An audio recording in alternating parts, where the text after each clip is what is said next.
இலங்கை பொருளாதார நெருக்கடியில் சிக்கி தவித்த போது இந்தியாதான் அதிக நிதி உதவிகளை வழங்கியது என்று இலங்கை இளைஞர் பாராளுமன்றம் வெளிவிவகாரம் மற்றும் ராஜேந்திர உறவுகள் பிரதி அமைச்சர் அஹமத் சாதிக் கூறினார். தொடர்ந்து அவர் கூறியதாவது: அனைத்து பத்திரிகை நண்பர்களுக்கும் வணக்கம். எல்லா புகழும் இறைவனுக்கே.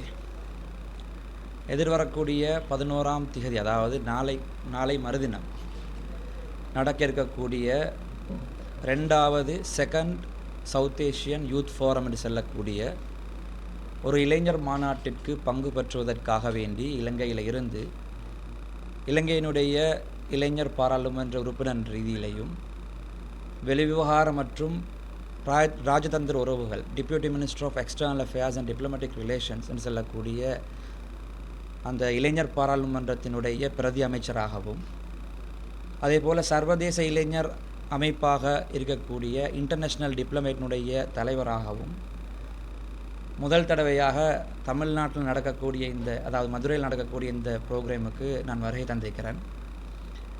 இந்த மாநாட்டை தலைமை தாங்கிறதுக்கான மாநாட்டின் தலைவராகவும், அதோடு இந்த மாநாட்டுக்கான ஸ்பெஷல் கெஸ்ட் சீஃப் கெஸ்டாகவும் பிரதம அதிதியாகவும் வருகை தந்திருக்கிறேன்.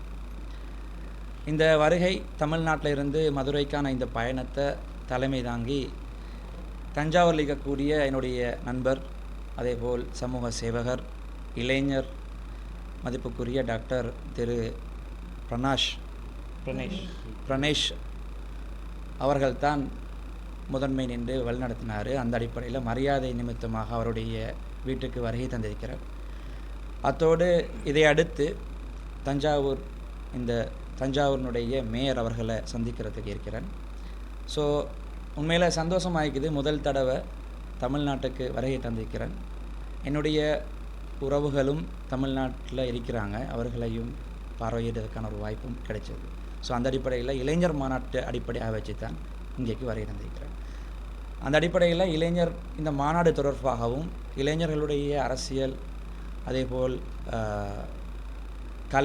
கலாச்சாரம், விளையாட்டு தொடர்படக்கூடிய விடயங்கள் ஏதாவது கேள்விகள் இருந்தால் கேளுங்க, கண்டிப்பாக. இந்த மாநாட்டினுடைய நோக்கம் பிரதானமாக இளைஞர்களுக்கான குரல் சமூகத்தின் மத்தியில் அங்கீகாரத்தோடு வெளிக்கொண்டு வரணும். என்றால் எங்களுக்கு இப்போ பார்க்கலாம், அதிகமான இளைஞர்கள் யூடியூப்கள்லையும் சோஷியல் மீடியாக்கள்லையும் தன்னுடைய கருத்துக்களை வெளியிட்டு கொண்டிருக்கிறாங்க. ஆனால் அவர்களுடைய குரலுக்கான அங்கீகாரம், இலங்கையில் இளைஞர்களுடைய குரலுக்கான அங்கீகாரம் இளைஞர்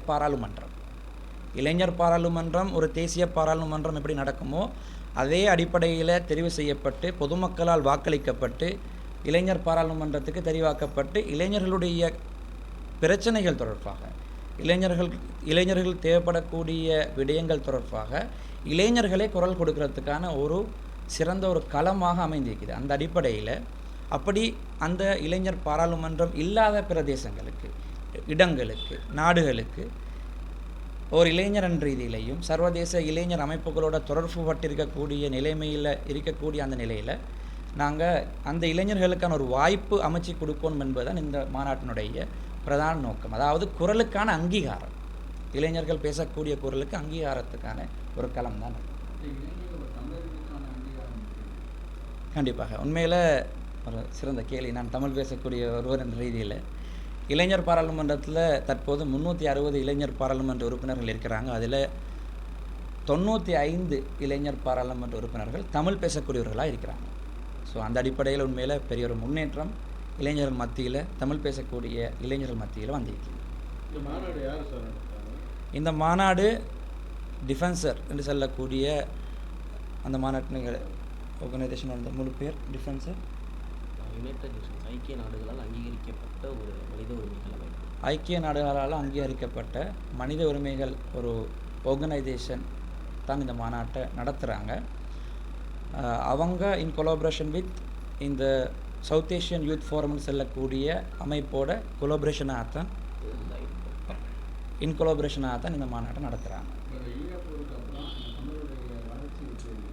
எப்படி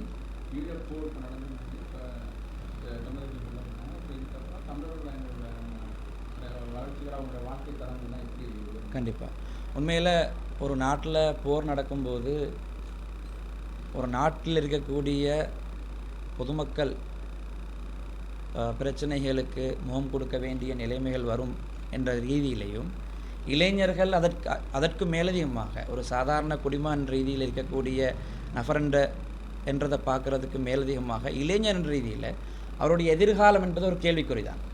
ஒரு நாட்டில் யுத்தம் நடக்குதா இருந்தால் கண்டிப்பாக கேள்விக்குறியாக இருக்கும். அந்த யுத்தத்துக்கு பிற்பாடு தற்பொழுது அந்த யுத்தம் நடந்த பிரதேசத்தில் இருக்கக்கூடிய இளைஞர்களுடைய வாழ்க்கை எழுச்சியை நோக்கி வந்து கொண்டு இருக்குது. உண்மையில் அது பார்க்குறதுக்கு சந்தோஷமாகிக்குது. அதிகமான பெறுபேறுகள் அவங்க எடுக்கிறாங்க, பல்கலைக்கழகத்துக்கு தெரிவாராங்க, சிறந்த வியாபாரம் அதே போல் ஜொப்களில் அவங்க இருக்கிறாங்க. உண்மையில் வாழ்க்கை அவர்களுடைய வாழ்க்கை தரம் கொஞ்சமாக உயர்ந்து கொண்டு இருக்குது. பலவீனங்கள் இருக்கின்றன, அவைகள் எதிர்காலத்தில் சீராக்கப்படும் நம்புகிறேன். இந்தியா இலங்கை வர்த்தக பொருளாதாரம் அது ஒத்துழைப்பு எப்படி சார்? அது பொருளாதார நெருக்கடியாக போராட்டங்கள் கடுமையாக நடந்துச்சு இலங்கையில், அது இப்போ எப்படி? கண்டிப்பாக எங்கள் எல்லாருக்கும் தெரியும், சகோதர நாடுன்ற ரீதியில் உங்களுக்கும் தெரியும் இலங்கையினுடைய பொருளாதாரம் எந்தளவு வீழ்ச்சி அடைஞ்சதுன்னு சொல்லி. இலங்கையினுடைய டாலர் கிட்டத்தட்ட 400 ரூபா வரையில் மதிப்பிழந்து போச்சு. அப்போ அந்த அடிப்படையில் அந்த நேரங்களில் கை கொடுக்கக்கூடிய ஒரு நாடாக உண்மையில் தமிழக சட்டமன்றத்தில் இருந்து இந்தியானுடைய கவர்மெண்ட், சென்ட்ரல் கவர்மெண்ட் வரையில் உதவிகளை நிறைய வழங்கியிருந்தாங்க. பொருளாதார வளர்ச்சிக்கு பெரும் தொகையான கடன் தொகைகள் வழங்கப்பட்டிருந்தது. அந்த அடிப்படையில் தற்போது இலங்கை திரும்ப பொருளாதாரத்தில் மீள் எழுச்சி பெற்று வந்து கொண்டு இருக்குது. எதிர்காலத்தில் இன்னும் எழுச்சி பெறும் நம்புகிறோம். உதவிகளை பொறுத்தவரையில் பெரும்பாலான உதவிகள் எங்களுடைய அடுத்த நாடு என்ற ரீதியில் இந்தியாவிலிருந்து நிறைய உதவிகள் கிடைச்சிது. கண்டிப்பாக மலைய தமிழர்களுக்கான அங்கீகாரம் என்பது இப்போ கிடைச்சி கொண்டு வருது. உண்மையில் அது ஒரு கேள்விக்குறியான விடயம். காலமாக அந்த அரசியல் நடந்து கொண்டு இருக்குது. ஆனால் தற்பொழுது இருக்கக்கூடிய இப்போ அங்கே மலையகத்தில் ஒரு இளைஞர் அமைச்சர் ஒருத்தர் இருக்கிறார். அவர் அதிகமான நல்ல செயற்பாடுகளை செய்கிறதுக்கு முன் வந்திருக்கிறார். அவருடைய செயற்பாடுகள் செயற்திட்டங்களில் நானும் பார்த்தேன். உண்மையில் எதிர்காலத்தை அடிப்படையாக வச்ச ஒரு செயற்பாடாக செஞ்சு கொண்டிருக்கிறார். ஸோ நாங்கள் வாழ்த்துவோம், அவருக்கு நாங்கள் முன்னுக்கு இருந்து சப்போர்ட் பண்ணுவோம். மலையகத்தினுடைய வாழ்க்கை தரம் கூடணும். உண்மையில் பலவீனமாக தான் இருக்குது, எதிர்காலத்தில் கூடணும்னு சொல்லி நாங்கள் எங்களால் ஏழுமான சப்போர்ட்டிவோ வழங்கணும். உண்மையில் சிறுபான்மையினருக்கான அங்கீகாரம் என்பது காலத்தை பொறுத்து, அதாவது தேர்தல் காலங்கள் வரும்போது அது கேள்விக்குறியான நிலைமையிலையும், தேர்தல் காலம் இல்லாத சந்தர்ப்பத்தில் ஒரு சிறந்த சமூகமாகவும் இருக்குது. நான் நிறைய நாடுகளுக்கு பேசியிருக்கிறேன், நிறைய விடயங்கள் தொடர்பாக நான் அவதானிச்சிருக்கிறேன். இலங்கையில் இருக்கக்கூடிய ஒற்றுமை வேறு எந்த நாட்டிலையும் இருக்கக்கூடிய மக்கள்கிட்ட நான் காணலை. இலங்கை மக்கள் அதாவது சிறந்த ஒற்றுமையாக வாழக்கூடியவங்க.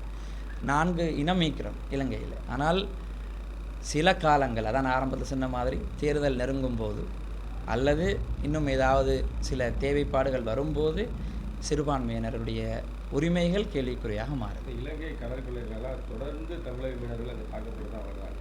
வெளியுறவு அமைச்சர் இந்த முறையில் அதை எப்படி உண்மையில் நான் இந்த விடயத்தில் இளைஞர் பாராளுமன்ற வெளிவிவகார அமைச்சர் என்ற ரீதியில் டிரெக்டாக நான் தேசிய பாராளுமன்ற வெளிவிவகார அமைச்சர் ரீதியில் இந்த கருத்தை நேரடியாக எனக்கு வழங்கத்துக்கு இயலாமல் இருக்குது. இது ஒரு பலவீனம்தான். இதை தமிழ்நாட்டினுடைய அரசோட இணைஞ்சு அவர்களோட கதைச்சி ஒரு சிறந்த முடிவுக்கு வரணும் என்பது என்னுடைய எதிர்பார்ப்பு. கச்சைத்தீவு தொடர்பாக பெரிய அளவில் எனக்கான நாலேஜ் இல்லை அதில், அதனால் நான் அந்த கேள்விக்கான இல்லை. இந்த மாநாட்டில் அரசியல் கட்சிகள் இல்லை, தனிப்பட்ட ரீதியில் ஒவ்வொருத்தருக்கும் ஒவ்வொரு அரசியல் இருக்கும் தானே, அந்த ரீதியில் இருக்கலாம். ஆனால் இது அரசியலை நோக்கமாக கொண்ட மாநாடு இல்லை. இது இளைஞர்களுக்கான அங்கீகாரத்துக்கான இளைஞர்களுடைய குரலுக்கான அங்கீகாரத்துக்கான இடம் தான் இது. தமிழ்நாட்டின் இளைஞர்களுடைய அரசியல் திறனை எந்த அளவுக்கு இருக்கிறதா நீங்கள் பார்க்குறீங்க? தற்போது மேன்மை அடைஞ்சிக்குது. தமிழ்நாட்டில் நான் நிறைய விடயங்களை இம்ப்ரெஸ் ஆகி வரதுக்கு ரீசனே அதுதான். ஏன்னா நான் இதுக்கு முன்னுக்கு டெல்லியில் இருக்கக்கூடிய கான்ஃபரன்ஸ்களில் பங்கு பற்றியிருக்கிறேன், கோவாவில் நடந்த ஒரு கான்ஃபரன்ஸில் பங்கு பற்றியிருக்கிறேன். உதாரணத்துக்கு சொல்கிறது, அதாவது தஞ்சாவூரில் இருக்கக்கூடிய இந்த இளைஞர் இவருடைய செயற்பாடுகளை பார்க்கும்போது உண்மையில் சந்தோஷம் அளிக்குது. எங்களோட மதிப்புக்குரிய டாக்டர் பிரணேஷ் அவர்களுடைய செயற்பாடுகள் உண்மையில் ஒரு முன்மாதிரி ஆகிக்குது. இதை போல் எங்களுக்கு தெரியும், மதுரையில் இருக்கக்கூடிய டாக்டர் செந்தூர் பாண்டி என்னுடைய நண்பர். அவர் இந்த மாநாட்டை முன்னின்று நடத்துகிறாரு. இவர்களை போல ஏராளமான இளைஞர்கள் முன்னேறி கொண்டிருக்கிறாங்க. ஆனால் என்னுடைய சிறு வேண்டுகோள் அரசுக்காக இருக்கலாம், அதிகாரிகளுக்காக இருக்கலாம், இளைஞர்களுக்கு நீங்கள் வழங்குவதாக மேடைகளில் பேசக்கூடிய அந்த வாய்ப்புகளை உண்மையாக வழங்குங்க. இலங்கை மட்டுமில்லை, சவுத் ஏசியாவில் இருக்கக்கூடிய நாடுகளில் இருக்கக்கூடிய பலவீனம் என்னென்னு கேட்டால், வாய்மொழி மூலமான அங்கீகாரம் மாத்திரமே வழங்கப்படுது. திறமையானவர்கள் இளைஞர்கள் இருக்கிறாங்க. அந்த இளைஞர்களுக்கான வாய்ப்புகளை உண்மையாக வழங்குங்க. நீங்கள் வழங்கினீங்கன்னா இந்த சவுத் ஏசியாவுடைய நாடு யூரோப் கண்ட்ரிகளினுடைய அந்த நிலைமைக்கு எங்களை கொண்டு செல்கிறதுக்கு இந்த இளைஞர்கள் தான் இருக்கிறாங்க. ஸோ அவர்களுக்கு நீங்கள் வாய்மொழி மூலம் செல்லக்கூடிய செல்லக்கூடிய அந்த ஆப்பர்ச்சுனிட்டிஸ் வாய்ப்புகளை உண்மையாக வழங்குங்க. நிச்சயமாக உங்களுக்கு பெருபேறு கிடைக்கும்.